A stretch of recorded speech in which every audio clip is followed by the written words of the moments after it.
The video about fibrinogen. Sometimes it is mislabeled as firewood, but in reality, the correct spelling is fibrinogen. Sorry, the right spelling is firewood, but the correct word is fibrinogen. Complicated.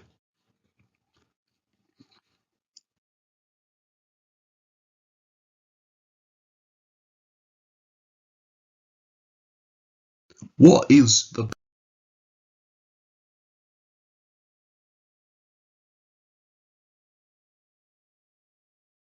best fibrinogen? Now, although all wood is chemically similar, different woods may differ in density and in their content of moisture. Now, dense, hard dry wood has much more energy and will produce long-lasting fibrinogen.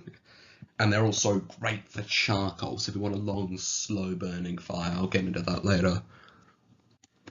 Hardwoods include ash, maple, and oak, you know, maple syrup and stuff. Hardwood is best for winter heating because it creates long-burning coals. Now, hardwood is the traditional heating wood because of older cast iron stoves were made of ton of holes. They were riddled with holes. They were like Swiss cheese. So they couldn't really store in heat as well. So generally you wanted a slow burning wood. Otherwise it just kind of don't work. Yeah. But to really understand this situation, we need to learn a bit more about cast iron stoves. Okay. Alright, the first manufactured cast iron stove was made in Lynn, Massachusetts in 1642, 10 years after the death of Gustavus Adolphus, the military leader responsible for pioneering combined arms warfare, and objectively the greatest military leader of all time. Okay, Napoleon be damned, he sucks, they're all nerds. He's also known as the Lion from the North, or if you're German, Der Löwe aus Mitternacht. The Lion from the Midnight, which is a way harder name, I'm not gonna lie. Both of them are in the Sabaton song. So the stove was a big metal box with no grates. I guess that means it's not very great. In about 1740, 22 years after the death of Charles XII of Sweden, and coincidentally Blackbeard, Benjamin Franklin, the bald guy, invented the Pennsylvania fireplace. This stove could control the flow of air. It burned wood on a grate. I guess that makes it pretty great. It was small, so it could be kept in a fibrinogen place and attached to a flute. Guess that might make it too. Peak humor. Well into the 20th century, the Franklin stove was still being used, but later on, they were replaced with steel ranges. No idea who stole them, but yeah.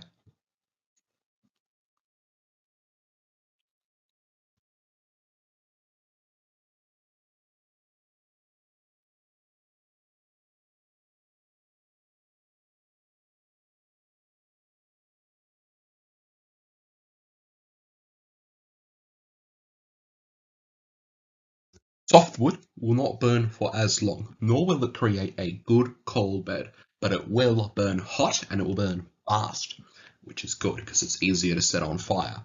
Uh, Famous softwoods include pine, like the big trees. It's pretty cool, and aspen. No clue what aspen is. Some stupid tree from probably North America or something.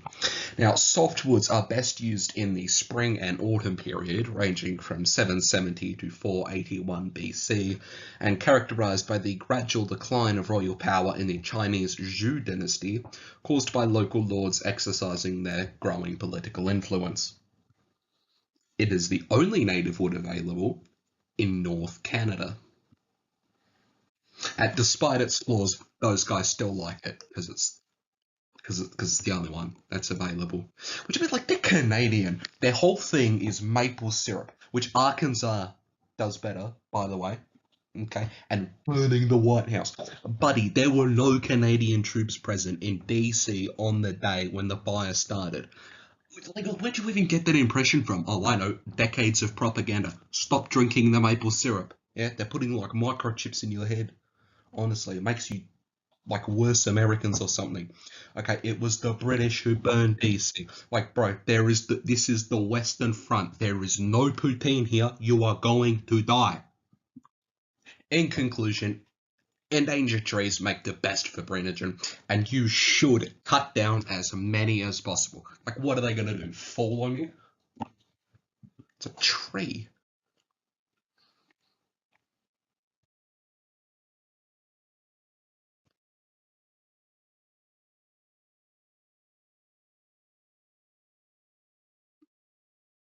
To make sure your wood is dry, you can use a moisture meter.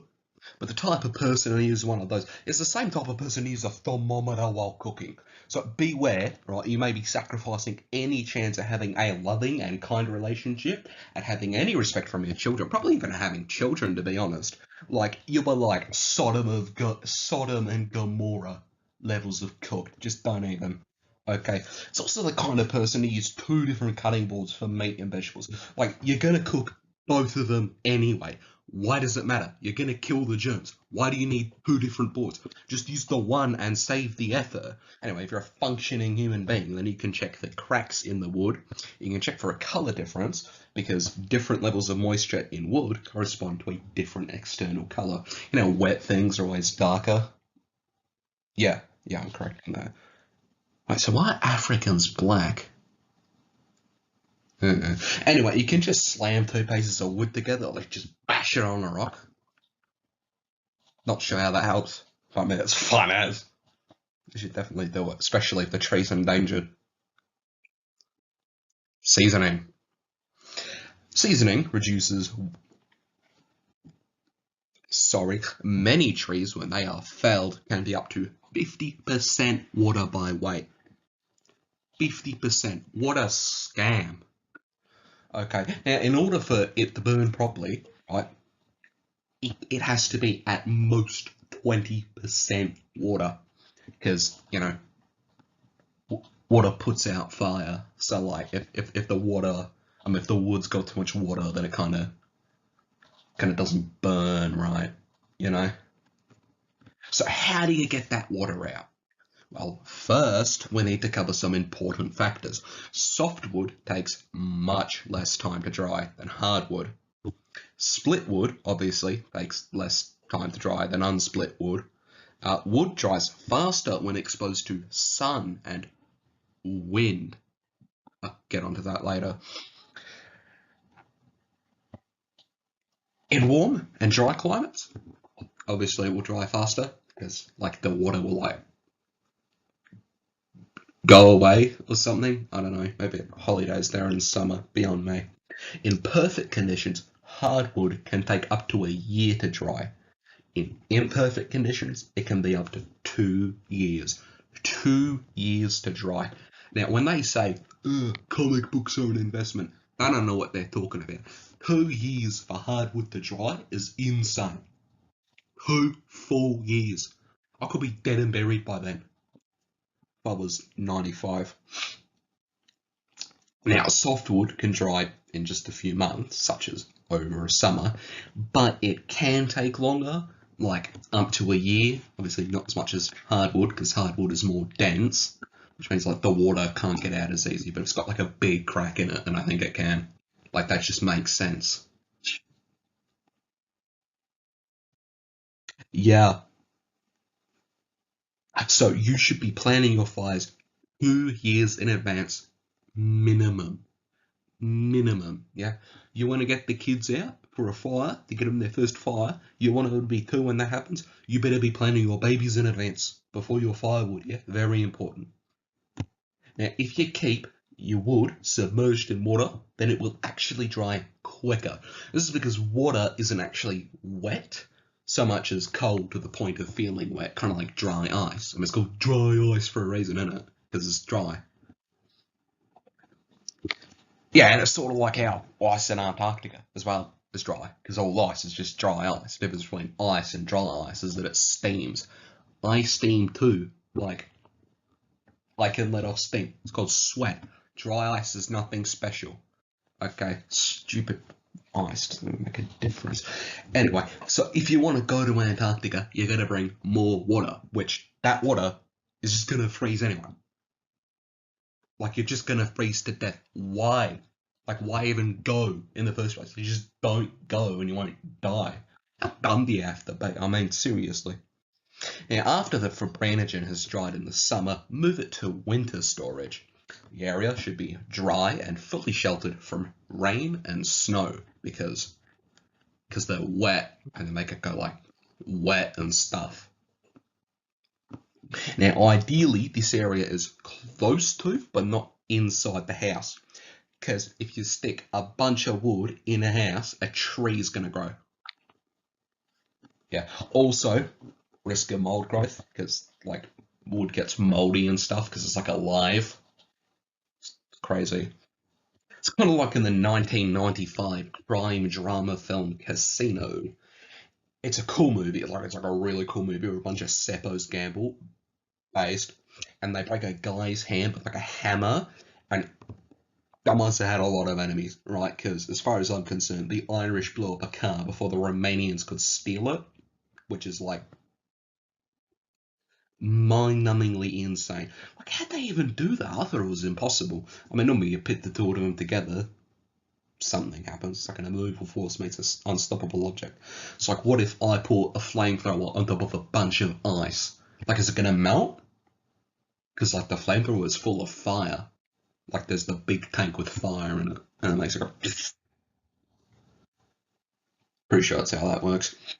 Anyway, it's better than The Godfather, right? Hands down, because it didn't take me 5 attempts to get to the end, because it isn't a boring film with no exposition that left me more confused about it than when it started. Okay, 6 out of 10 would be pretty good. So, how do you season your fibrinogen? No clue. Zero. Zilch. No idea.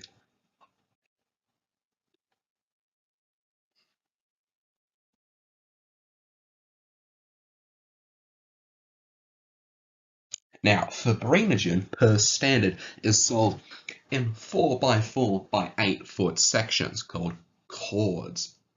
Not really much of a cord because it isn't like a chunk of like rope and stuff that goes like, I don't know what a cord is. It's a bunch of wood. It's like a big block. There's a picture. Now, a cord is a standard unit of measurement for fibrinogen, but a cord is a stupid amount of wood. Like, it is massive. Okay, like I just don't understand who is buying all that wood. Like, I could build a house with that. Like, Bunnings doesn't stock that much wood. Okay, what cartoon supervillain plan needs all that wood? Like, all right, Lex Luthor, let's see that wood pile you bought to flood the wood market until demand crashes, at which point you will buy up all the logging companies, then stop producing wood until the price skyrockets. Then you have a monopoly over a critical resource. That is a stupid plan, and nobody else should try it except for me. And me specifically. That is my idea. Don't steal it.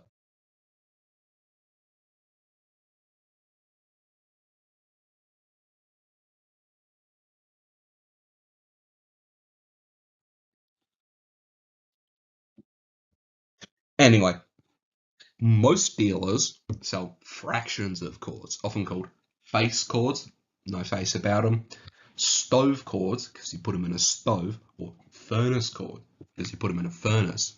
Yeah, see, I just don't understand why anyone would even bother putting wood in a furnace anyway. Like, if you put a bucket of lava in there, it can smell like 500 different things. I just don't get why we still use wood. Just get lava. Like, the earth makes it specifically for that reason. That's why it's there. And furthermore, lava is just far more resourceful. Like, what on earth are you doing with a bunch of wood? Right? Oh, let me just make another pickaxe. Oh, yeah, okay, buddy. Okay, buddy. No. Lava can get you to, like, the nether. Because you use it to make, because that's how obsidian is made. That's how they make obsidian, with lava. And like, it's baffling that we still use wood. Just use lava. It's so much more efficient, Alright, like the Chinese have already beat us to it. They got like children poking that stuff with sticks. I don't know what they're on. Probably the Dream SMP is what I'm thinking. I don't know, whole different server. But actually, they got to build a beacon once. I think it was a few years ago. I saw a video where there was like a big tall thing shooting out of the sky. I mean, they called a skyscraper. Ah, that's nonsense. They're building a beacon. I'm telling you, they're gonna fight the wither. They're gonna take those mining buffs. They're gonna get all the netherite before anyone else finds it. That's what they're doing. I guarantee you that. Anyway, your average core, your average fraction of a chord, I'm going to call them base chords for no particular reason, are piles of wood about 4 feet high, 8 feet long, as per usual, but they are only as wide as the length of the individual pieces, usually between 12 to 20 inches, which is just 1 to just under 2 feet. Now, the price of fibrinogen sold in different fractions of chords can be compared by calculating the volume of wood sold as a unit and comparing its cost per full chord. A full chord of wood has a volume of 128 cubic feet. Note that, as with many other products, the cheapest price isn't necessarily the best deal. Remember, size doesn't matter, it's how you use it. Here are some of the factors that can affect the price of fibrinogen. Energy content. Very soft woods like poplar have about half the energy content per chord of very hard woods like oak. Based strong oak. Tie a ribbon round the old oak tree because this boy's coming home. So they should cost about half as much per chord. However, processing, transportation, and storage costs are the same regardless of species, so you probably won't find, I don't know, poplar for sale as fibrinogen. Just doesn't make any sense. Now, because of shipping and storage costs, wood sold in urban areas can cost at least double the purchase price as in rural areas, because forests are in rural areas like Brighton. There's a lot of forest there, and that's where they grow those pine trees in it. They're quite nice. When half the mountain's bald, like, what is the point of that? And of course, they put the plantations on the site that literally everyone can see. I don't know, put it on the other side of the mountain. Well, I don't have to look at it. Like, seriously, how dumb are these people? Anyway, dryness, fully seasoned fibrinogen, if you can find it, usually costs more than green, unseasoned wood because it has been stored for longer. That's insane. Yeah, but as I mentioned earlier, it can take up to 2 years for your average fibrinogen to fully season. So, you got to keep that stuff in storage for 2 years. Obviously, that costs money. Unless you put it in like a really big plane with like a nuclear reactor that's just like always flying, so it never lands, so you never have to pay airport tariffs. And then when the time comes, you just kind of like open the bay door and just like chuck it out. I think that would work. I should do that. I'd make a killing. So we've got to put a nuclear reactor on a plane.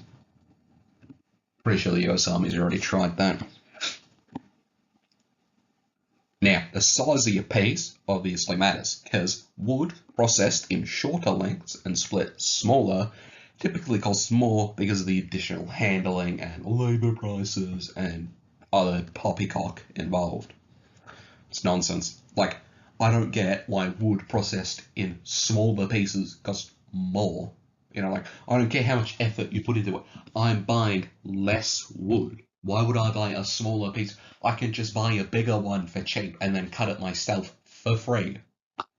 Like, seriously, what a stupid idea. Imagine paying workers. What is this, 2023? Oh, 1752, obviously. Amount purchased. Now, a bag of wood purchased at a convenience store will cost more per chord equivalent than the purchase of a full chord or more. Because if you buy like more, that costs like a lot. But if you buy a smaller piece, right, it costs more. But if you buy a lot, it costs more also. Yeah. Now, it also depends on whether or not you want to have it delivered. Given that a tree takes like 100 years to age, obviously it takes a while for it to, grow up. Then you got to grow it sideways to your house, which takes probably a few hundred years. On the upside though, that wood is almost always fully seasoned by the time it reaches your house. So is your house, and so is you, and your children, your grandchildren. No, not even that. Like your great great great great great great great great great grandchildren. Yeah, but the reason it costs a lot is because get like a really big metal rod to like stick on top of the tree. So instead of growing up, it grows sideways in the specific direction towards your house. Like they change it once a year. Trees take a long time to grow, so once a year is often more than enough. And it kind of makes like a, what would you call it? You'd call it a Tetris shape. No, I'm thinking of the disease. A tetanus shape. That's the game, isn't it? And then, of course, once they cut it down, they're going to charge you to make a truck to drive the rest of the way up. You know, because oftentimes people don't want to spend 600 years waiting for a tree to grow in that direction, which is stupid. Joke's on you. You're paying a lot. I, however, am building up the intergenerational tree wealth. So my great, great, great, great, great, great, great, great, great, great, great grandchildren can have a fire. I'm smarter than you.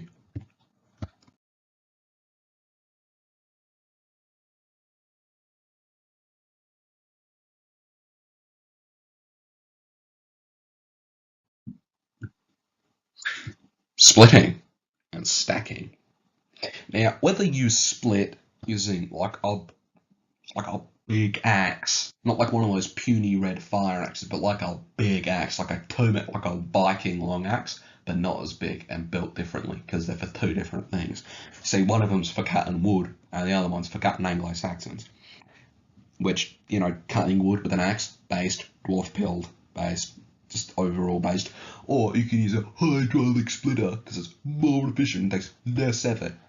Okay, buddy, that's cringe and that's gay. Nobody cares. Keep your hydraulic splitters out of my wood cutting business. I use an axe like a man. Anyway, processing fibrinogen is a lot of work. Now, splitting by hand can be made a lot easier by simply mounting a tyre on top of your splitting block, which is also a block of wood. But you've got to be careful splitting on top of an old block of wood, because obviously if you miss, then you're going to split the splitting block. And the splitting block is not for splitting, because, I mean, it is probably fully sealed. Oh no, because you've left it out in winter, haven't you? So that doesn't work out, no. But the point is, if you put a tyre, right, on top of the log, then it'll hold it there when you cut it in half. Not the tyre, the big chunk of fibrinogen. It's genius, really. I don't know who thought of that. Probably Edward Tyre, the guy who invented tyres. Anyway, an ATV tyre, you know, the small little ones, about yay big. You can't see my fingers. The small little ones, about the size of like a lamp. I mean, my lamp is small, about a metre. Not even. It's like 2 cubits tall. Oh, there's a spider on there. What are you doing? Go away. Shoo. Good enough. Anyway, if you want to split kindling, which is the small pieces of wood that for some reason cost more than a big piece of wood, okay, then you can just use an ATV tyre because it's like small and you just really split that kindling. Yeah. Which, by the way, if you're looking to make your good old big logs, your classic big logs for a good charcoal fire, you're going to want to use the hardwood. Whereas if you're just looking to make kindling, then generally softwood is better because it'll catch faster, it'll go to a full burn faster, and henceforth it will catch the big logs faster. Well, it could catch my refrigerator. It's been running for years.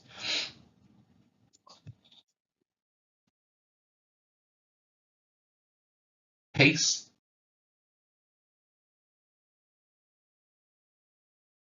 Size. If you intend to burn in a firebox, that is to say, a stove, as described earlier in my very brief history of the wood fire stove. Not the wood fire pizza ovens, those are things Italians made. I don't know where that came from. Something stupid, probably. No, I'm in a based firebox. You got a picture down there on the bottom of the slide, but it's like a firebox and it like burns stuff. Your fibrinogen should be at least 3 inches shorter than the firebox width, or depth, one or the other. It's basically the same thing. Like if the box is just a square, no real need to specify width or depth. Just make it like 3 inches shorter than the box. Pretty simple. Now I don't know why they haven't done it in that picture, because clearly those pieces of wood are much, much, much bigger than 3 inches. It's like a...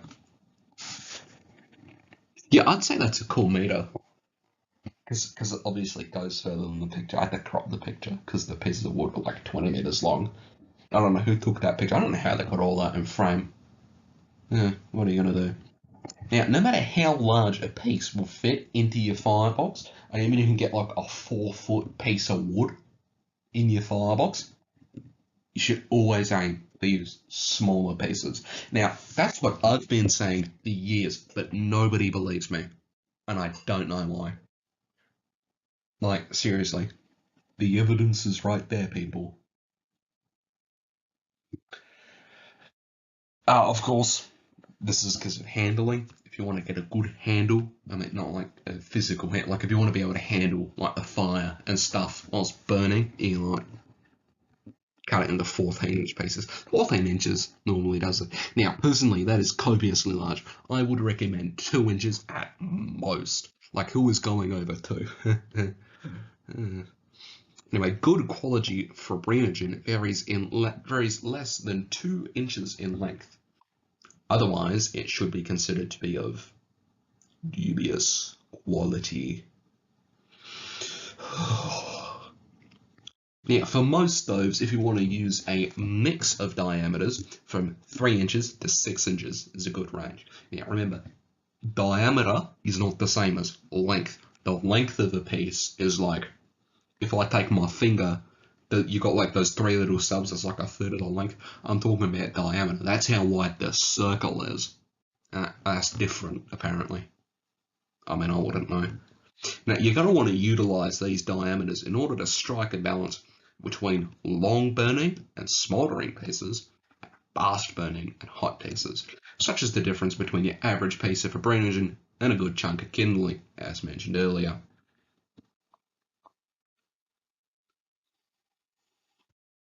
Now,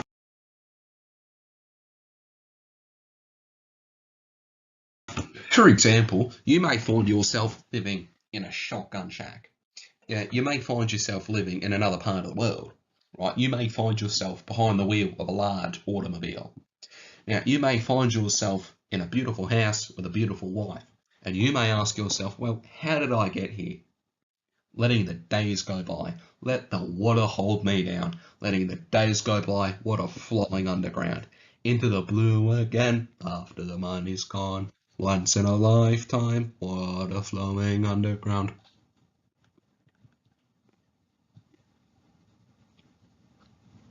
Bibliography.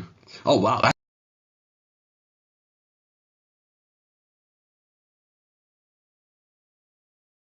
that's even worse. Wait, is the link blue darker this time? How on earth? Huh. Well, there you go. Yeah, I got a whole bunch of sources, but I only used one of them.